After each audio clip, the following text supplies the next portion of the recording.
अस्सलाम वालेकुम स्टूडेंट्स, मैं हूं आपका टीचर मोहम्मद सलमान अफसल। आज के लेक्चर में बच्चों हम करेंगे unit number 2 vectors and equilibrium की एग्जाम्पल प्रॉब्लम्स। और आज की वीडियो में होंगी पहली दो एग्जाम्पल प्रॉब्लम्स। हम 4 वीडियोस के अंदर इस चैप्टर की एग्जाम्पल प्रॉब्लम सॉल्व करेंगे। एग्जाम्पल प्रॉब्लम्स क्यों ज़रूरी हैं बच्चों? क्योंकि ये एग्ज़ाम पॉइंट ऑफ व्यू से इम्पॉर्टेंट हैं, ये बोर्ड के एग्ज़ाम के अंदर आ जाती हैं। थोरेटिकल के साथ example problem as a numerical आ जाती है। अगर एग्जाम्पल प्रॉब्लम्स हम सॉल्व कर लेंगे तो हमारे लिए एक्सरसाइज के न्यूमेरिकल प्रॉब्लम बड़े आसान हो जाएंगे। और मैं पूरी कोशिश करूँगा कि ये एग्जाम्पल प्रॉब्लम्स जो आपको मुश्किल दिखाई देती हैं इंतहाई आसान कर दूँ, इंटरेस्टिंग कर दूँ आपको। बैठे बिठाए ये वीडियो के एंड तक इंशाल्लाह से ये दोनों एग्जाम्पल प्रॉब्लम्स फिंगर टिप्स पे होंगी और आपको ज़रा भी दुश्वारी नहीं होगी, दिक्कत नहीं होगी। इसे आपको मजबूरन याद नहीं रखना पड़ेगा। तो शुरू करते हैं। मैं टेक्स्ट बुक से रीड करता हूँ पहली एग्जाम्पल प्रॉब्लम, जो गालबन PTB Punjab text book board में और केपी के बोर्ड में भी ऑलमोस्ट यही है। Example 2.1, the positions of 2 aeroplanes at any instant are represented by 2 points A 2, 3, 4 and B 5, 6, 7 from the origin O in kilometers as shown in figure। तस्वीर ना भी दे तो उसके बगैर भी ये न्यूमेरिकल प्रॉब्लम आ सकता है। बोर्ड के अंदर लॉन्ग क्वेश्चन के तौर पे ये आया हुआ है। 2 सवालों के जवाब दीजिए। What are their position vectors, calculate the distance between the 2 aeroplanes. अब इस सवाल को समझ लीजिए। कहता है 2 जहाज हैं, 2 एरोप्लेन्स हैं जो एक दूसरे के पीछे जा रहे हैं। उनकी पोजीशंस मैं आपको दे देता हूं, तो क्या मालूम कीजिए, उनकी पोजीशन वेक्टर्स बताइए। मैं आपको उनकी जस्ट पोजीशन बता रहा हूं, आप उनके पोजीशन वेक्टर्स बताइए। और दूसरा सवाल, उन दोनों जहाज़ों के दरमियान फासला कितना है, डिस्टेंस कितना है। हमने रिसेंटली पोजीशन वेक्टर का टॉपिक पढ़ा है, उससे हम इसकी पोजीशन बनाना जानते हैं कि इस तरह से पोजीशन वेक्टर बनाया जा सकता है। पहले मैं इसको डायग्राम के ज़रिए समझाता हूं, जो डायग्राम बनी भी हुई है। और अगर ना डायग्राम दे पेपर के अंदर तो फिर भी हम आसानी से कर सकते हैं। सीन कुछ इस तरह से है कि एक एरोप्लेन, एक जहाज़ यहाँ पे है कहीं और एक जहाज़ यहाँ पे है कहीं। अच्छा, ये दोनों ही फर्स्ट क्वाड्रेंट के अंदर है। कैसे पता चला? ये इनके पॉइंट से पता चला। कहता है एक ए पोजीशन पे है, उसके पॉइंट्स हैं 2, 3, 4 और दूसरा बी पोजीशन पे है एरोप्लेन, उसके पॉइंट्स हैं 5, 6, 7। अब कहता है इन पॉइंट्स की, इनकी लोकेशंस के पोजीशन वेक्टर्स बताइए। पोजीशन वेक्टर की तारीफ हमने पढ़ी थी। पोजीशन वेक्टर पॉइंट्स की इन जहाज़ों की लोकेशन होती है फ्रॉम द ओरिजिन से जो इनकी लोकेशन होगी उसे पोजीशन वेक्टर कहेंगे। इसका मतलब बनी भी हुई डायग्राम, अगर इनको हम कहाँ जोड़ दें, ओरिजिन के साथ जोड़ दें। ये जो एक्सिस हमने ड्रॉ किया है, यहाँ हम इसे देख रहे हैं, जहाँ हम इसे ऑब्जर्व कर रहे हैं वहाँ से इनकी पोजीशन दी हुई थी, तो ये पोजीशन वेक्टर बन जाएगा। मैं यहाँ से इन्हें देख रहा था, दोनों जहाज़ों को, वहाँ से उसने इनकी पोजीशन दी, लोकेशन दी, तो मैंने इनके पोजीशन वेक्टर्स बना लिए। ये आपके पास पोजीशन वेक्टर्स होंगे जिनकी वैल्यू अभी मालूम करनी है। और कहता है इन दोनों जहाज़ों के दरमियान क्या बताइए, डिस्टेंस भी बताइए। इन दोनों जहाज़ों के दरमियान कितना फासला है ये भी बताना है हमें। क्वेश्चन की समझ आ गई बच्चों?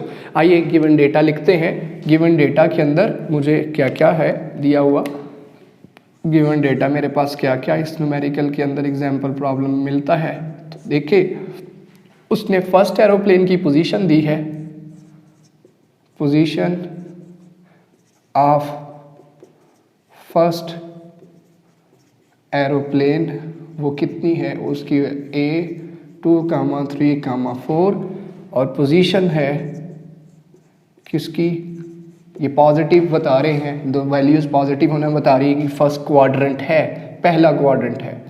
ऑफ सेकेंड एरोप्लेन वो कितनी है, दैट इज़ B 5, 6, 7। और पूछ क्या लिया है मुझसे? कहता है 2 सवालों के जवाब दीजिए। पहला, पोजीशन वेक्टर्स पोजीशन बताइए। अब गौर करिए, इस जगह का नाम होता है O, जहाँ से इन्हें देखा जा रहा है, ओरिजिन। और इसका मतलब ये मुझसे क्या पूछ लिया है, O ए, मुझसे क्या पूछ लिया है, ओ ए वेक्टर है तो उसके ऊपर एरो हेड आएगा। एक ये पूछ लिया है पोजीशन वेक्टर, और दूसरा पोजीशन वेक्टर कौन सा पूछा है, दूसरी पॉइंट का, बी पॉइंट का, ओ बी पूछ लिया है। ठीक है, जस्ट मुझे पोजीशन पॉइंट्स देके उनकी, और कहा ये पॉइंट दिया, ये पॉइंट दिया, और मुझसे कहा इनके पोजीशन वेक्टर्स बताइए, और फिर कहता है इन दोनों जहाज़ों का आपस में कितना फासला है वो भी बताइए। तो दूसरा सवाल है क्या, distance between two aeroplanes, इन दोनों का आपसी फासला। गौर करिए, इस तस्वीर से नज़र आ रहा है इनका आपस में फासला क्या है, उसका नाम होगा ए बी। मुझे उसकी कीमत मालूम करनी है, मतलब ए बी वेक्टर फाइंड करके फिर उसकी मैं मैग्नीट्यूड फाइंड करूँगा। आइए बच्चों किसकी तरफ बढ़ते हैं, सॉल्यूशन की तरफ। सॉल्यूशन में हम क्या करेंगे, सबसे पहले तो इन पॉइंट्स के पोजीशन वेक्टर लिखेंगे। इन पॉइंट्स के पोजीशन वेक्टर लिखेंगे। कैसे लिखेंगे पोजीशन वेक्टर, तरीकाकार हमने पोजीशन वेक्टर तारीफ में पढ़ा था। पोजीशन वेक्टर क्या होता है, पोजीशन वेक्टर क्या है, जो किसी पॉइंट की, किसी जगह की, किसी मार्कर की, किसी जहाज़ की, किसी लिजर्ड की, किसी भी ऑब्जेक्ट की क्या बताए, लोकेशन बताए, और कहाँ से बताए, ओरिजिन से बताए। ये ओरिजिन है, यहाँ से जो इसकी लोकेशन बताएगा उस लाइन का नाम है पोजीशन वेक्टर। तो वो मैंने सीखा था, वो किसके बराबर था, अगर याद हो, पोजीशन वेक्टर को आर के साथ मोस्टली रिप्रेजेंट करते हैं। जनरल फार्मूला इसका था ए आई हैट, बी जे हैट, सी के हैट। ए इसकी फर्स्ट वैल्यू एक्स एक्सिस पे, साथ में unit vector, magnitude direction, magnitude direction, magnitude direction. तो स्पेस के अंदर है ना, 3 डायमेंशन है, एक्स एक्सिस भी है, उसके पास वाई एक्सिस भी है, एक्स वैल्यू भी है, वाई वैल्यू भी है, जी वैल्यू भी है। अलॉन्ग एक्स एक्सिस भी 2, अलॉन्ग वाई एक्सिस 3, अलॉन्ग जी एक्सिस 4, और यहाँ पे पहुँचा हुआ है।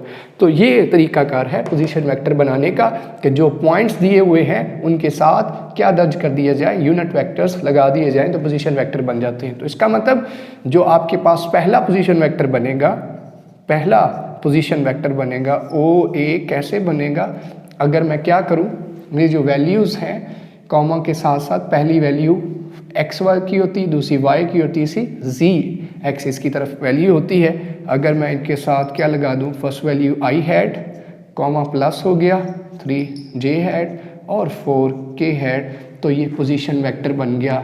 ओरिजिन से यहाँ तक फासला आ गया पहले जहाज़ का, यहाँ पे जहाज़ है उसका फासला कहाँ से, इस ऑब्जर्वर से जो ओरिजिन पे खड़ा है।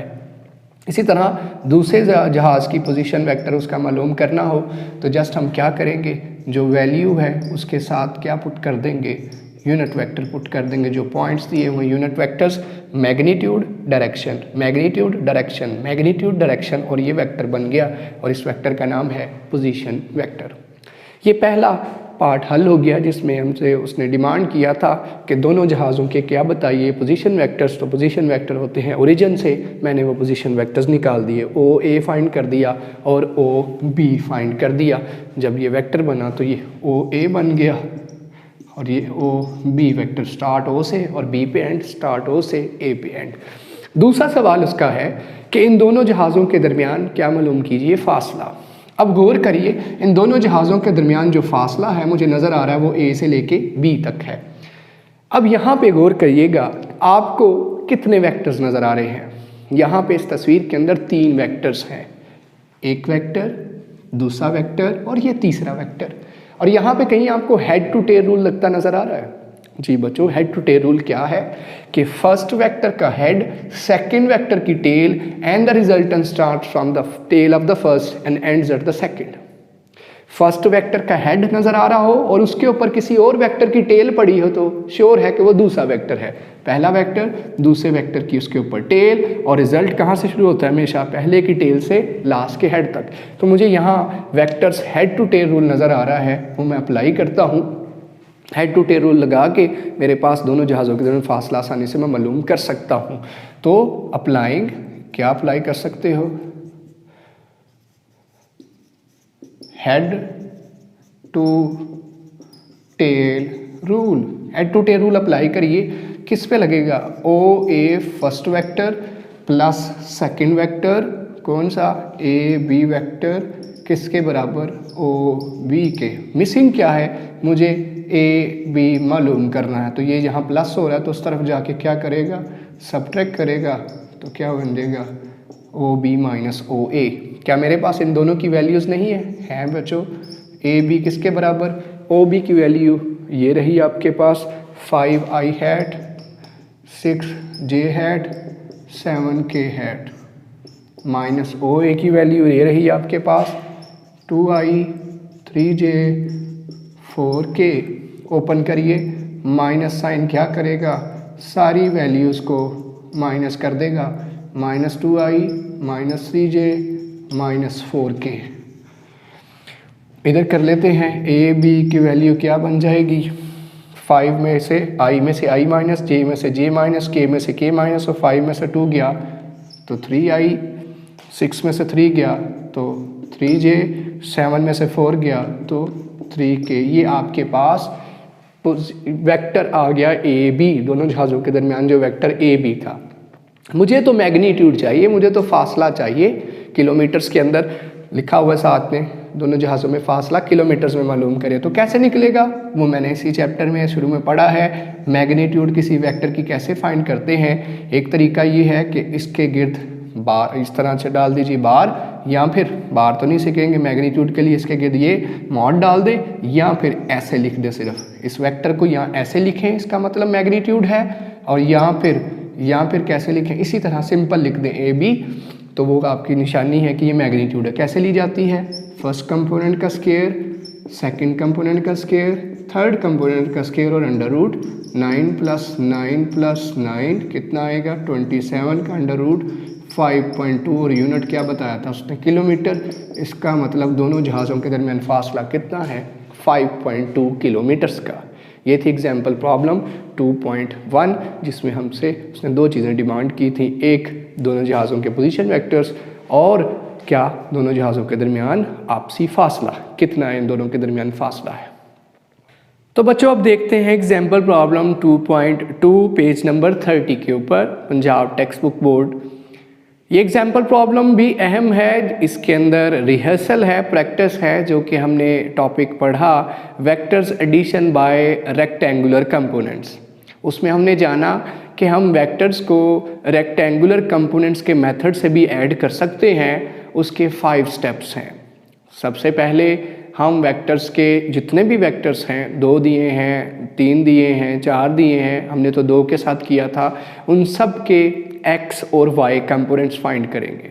फिर दूसरा स्टेप था हमारा रिजल्टेंट, जो हमने एडिशन करके जो रिज़ल्ट लेके आना है उसके x कंपोनेंट्स, फिर जो रिज़ल्ट आना है उसके y कंपोनेंट्स। 3 हो गए स्टेप। चौथा, हमने मैग्नीट्यूड फाइंड करनी होती है वेक्टर की, रिजल्टेंट की, जो रिज़ल्ट आएगा जमा करने के बाद, और लास्ट पे हमने उसकी क्या मालूम करनी होती है? डायरेक्शन। तो ये एग्जाम्पल प्रॉब्लम ही उसी कॉन्सेप्ट की बेस पे है जो हमने अभी रिसेंटली पिछला टॉपिक पढ़ा, vectors addition by rectangular components, उसी को अप्लाई करेंगे और यहाँ पे इस एग्जाम्पल में इसको देखेंगे कैसे ये जो टॉपिक है यूज़ हो रहा है। कहता है 2 फोर्सेस हैं जिनकी मैग्नीट्यूड्स 10 न्यूटन और 20 न्यूटन है, acts on a body in directions making angles 30 degree and 60 degree respectively with X axis, find the resultant force. गौर करिए, 2 फोर्सेस हैं, एक की कीमत 10 न्यूटन, दूसरे की कीमत 20 न्यूटन है, जो एक ही बॉडी पे लग रही हैं, लेकिन क्या है, एक 30 का जाविया बना के उस बॉडी पे लग रही है और एक 60 का जाविया बना के लग रही है। तो कहता है फोर्सेस का रिजल्ट बताइए, क्या आया 10 और 20 न्यूटन जमा हो जाएंगे डायरेक्टली और 30 न्यूटन फोर्स लगेगी, या वैल्यू 10, 20, 30 इसके दरमियान में कहीं होगी, वो तो रिजल्ट पे हमें पता चलेगा। आइए मैं डायग्राम से आपको एक्सप्लेन करता हूं ताकि आपके जहन में शक व शुबहात और मिसकंसेप्शन जितनी भी हैं वो क्लियर हो जाएं और आपको क्लियर पता हो कि यहाँ 10 न्यूटन, 20 न्यूटन और जावियों का क्या मतलब है, इनको क्यों हमने कंपोनेंट्स में डिवाइड करना है, डायरेक्ट जमा क्यों नहीं कर देना, और ये सारा अमल क्यों हम करने जा रहे हैं। देखिएगा, ये आपके पास एक बॉडी है, मान लीजिए एक बॉडी है, एक ब्लॉक है, जिसे आप घसीट रहे हैं, जिसे आप लेके जा रहे हैं। एक फोर्स इस बॉडी के ऊपर, इस ब्लॉक के ऊपर 10 न्यूटन है, 10 न्यूटन की फोर्स इस पे लग रही है। मान ले आप इसे खींच रहे हैं 10 न्यूटन की फोर्स लगा के, और ये जाविया कितना था उस फोर्स का, एक्स एक्सिस के साथ, हॉरिजॉन्टल एक्सिस के साथ। जाविया हमेशा फोर्स का किसके साथ देखा जाता है, वेक्टर्स का किसके साथ देखा जाता है, हॉरिजॉन्टल एक्सिस एक्स एक्सिस के साथ। ये F1 है जिसका एंगल कितना है 30 डिग्री। एक और फर्द है जो इसी ब्लॉक के ऊपर एक फोर्स लगा रहा है, लेकिन वो फोर्स की वैल्यू भी डिफरेंट है। इसी बॉडी पे इसी जगह मान लें उस फोर्स की कीमत है F2 कितनी है, 10 की बजाय 10 न्यूटन की बजाय वो फोर्स कितनी है 20 न्यूटन है। उसी टाइम उसी लम्हे ये फोर्स भी लग रही है, ये फोर्स भी लग रही है, लेकिन मसला ये है उस फोर्स की कीमत 10 से 20 न्यूटन है और जाविया उसका 30 के नहीं 60 डिग्री है विद एक्स एक्सिस। वो कोई और फर्द है, मैं यहाँ ड्रॉ कर देता हूँ, वो भी इसके ऊपर फोर्स लगा रहा है।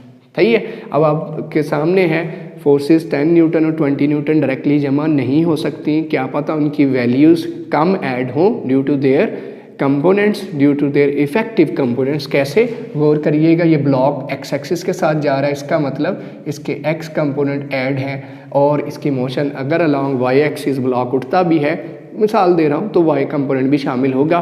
कुल मिला के कितनी फोर्स आएगी वो हमारे रिजल्ट पे डिपेंड करता है। देखेंगे वो जो हम एंगल्स हैं वो इफ़ेक्ट करते हैं हमारे रिजल्ट के आने पे।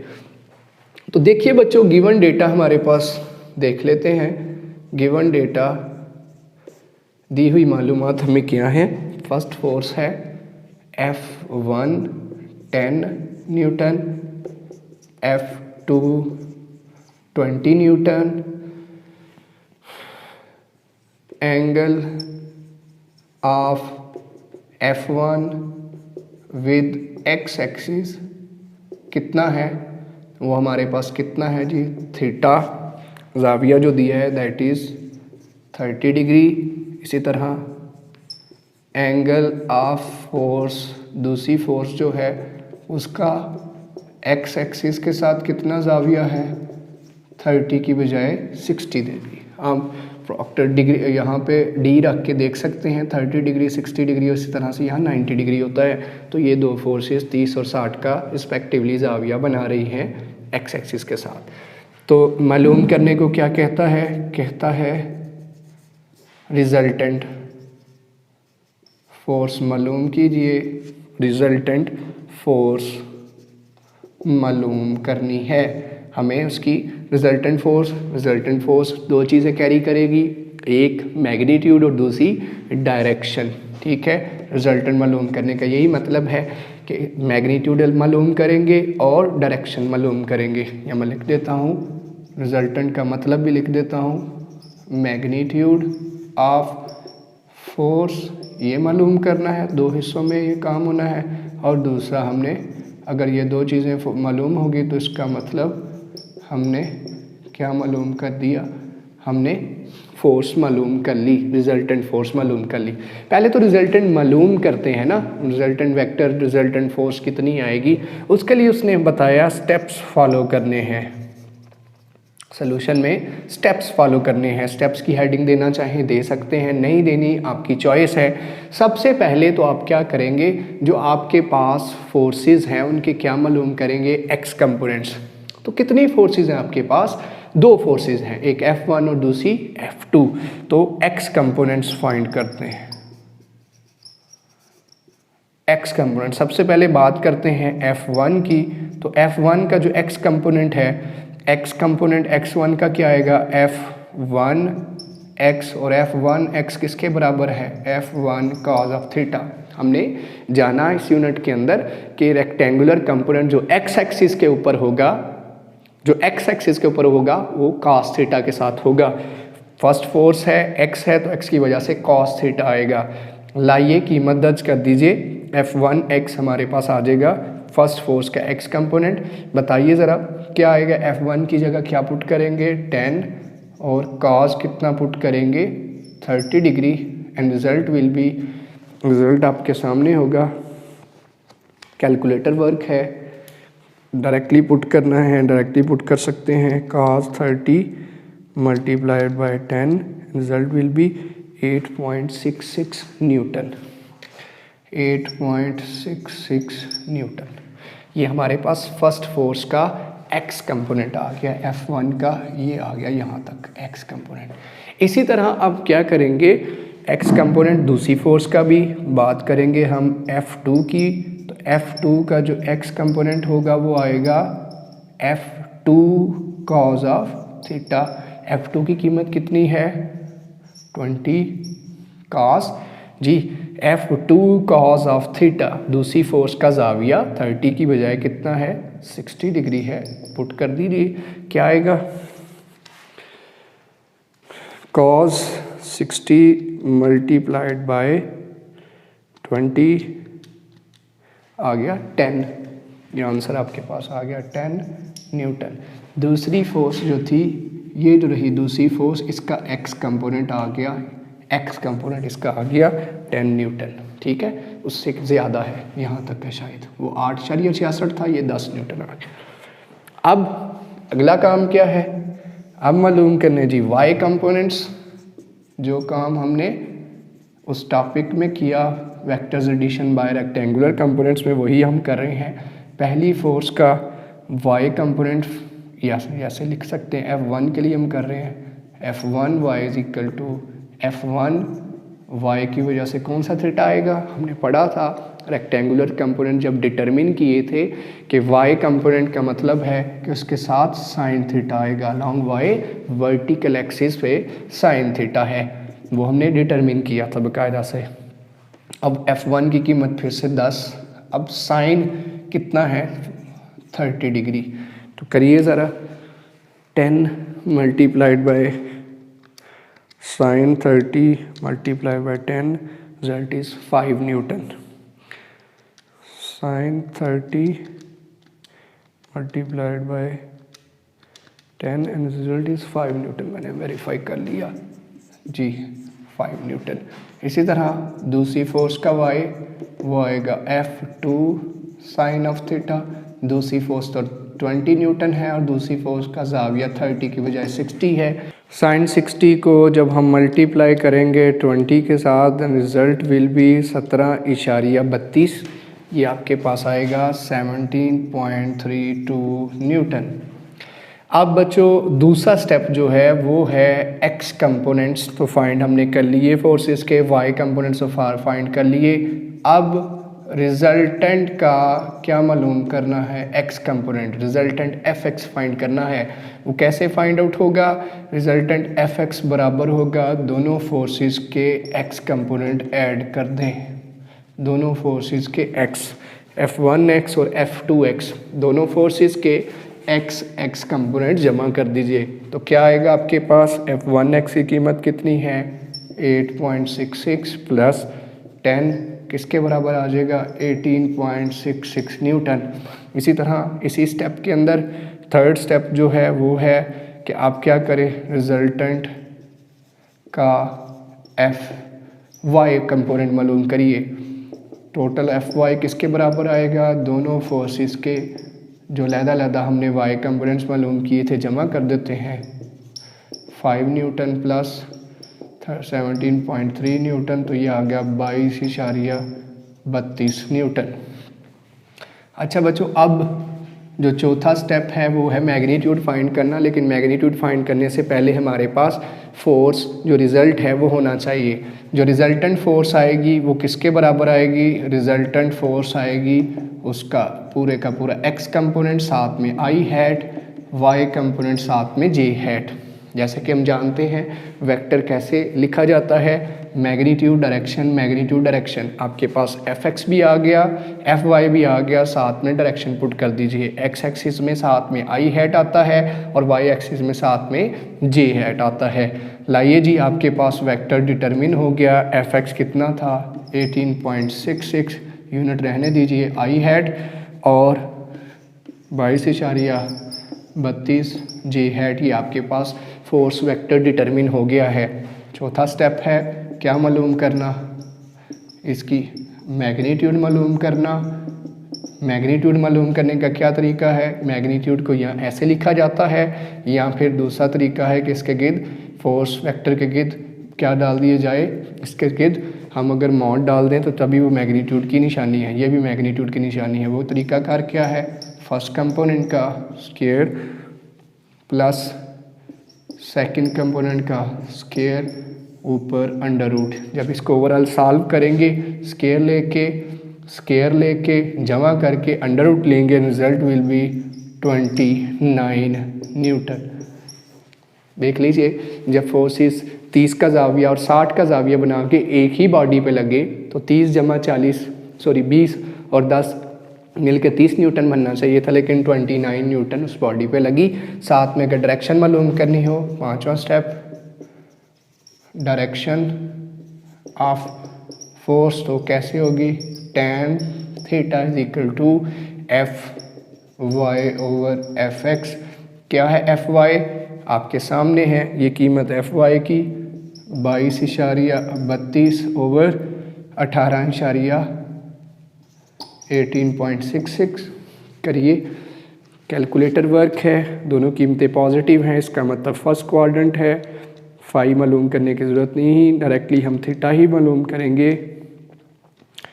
18 रिजल्ट इज़, और इसका क्या ले लीजिए, tan inverse, answer will be 50 degree.